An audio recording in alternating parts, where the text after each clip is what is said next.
Solve the inequality 3 minus 4x is greater than or equal to minus 5 and represent the solution on the number line.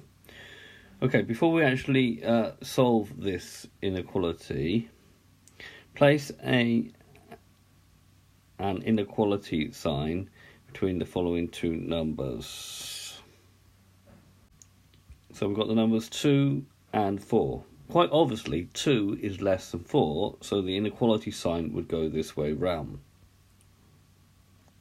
Now look what happens if we now multiply both sides of that inequality by minus 2. This becomes 2 times minus 2, which is minus 4, and this becomes 4 times minus 2, which is minus 8. And now we've got a statement that says that minus 4 is less than minus 8.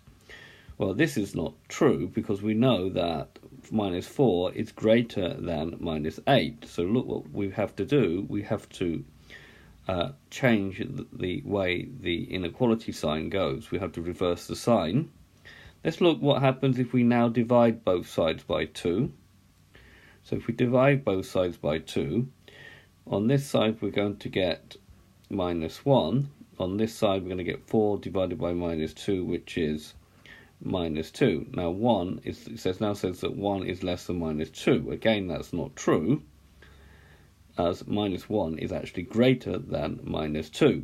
So what we have to do, if we are solving an inequality and we have to either multiply both sides by a negative number or divide both sides by a negative number, then we have to reverse the inequality sign. So let's just write that down. When multiplying or dividing an inequality by a negative number, we must reverse the inequality sign. Okay, it doesn't matter if we're adding or subtracting, but if we're multiplying or dividing by negative numbers, we must reverse the inequality sign for the inequality to remain true. And this is a very important fact when solving inequalities. So we've got to solve 3 minus 4x is greater than or equal to minus 5. If we subtract 3 from both sides, we're going to get that minus 4x, keep that minus sign in,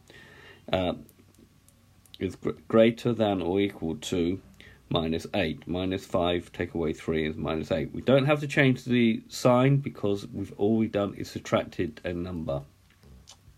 Now we would have to now divide both sides by minus 4. So if we now divide both sides by minus 4, this side we get x, but because we are dividing by a negative number, this inequality sign needs to be reversed. So reverse the inequality sign as dividing by a negative number, and then minus 8 divided by minus 4 is 2. We're asked to represent on a number line, so draw a number line, put on the number 2, draw in a circle. It's closed because it's also equal to as well, and we want less than 2, so we need to go that side of that line. Okay, so this has been a video to show you how to solve an inequality where at some stage you would have to divide by a negative number. I hope you've understood, and I thank you very much for watching.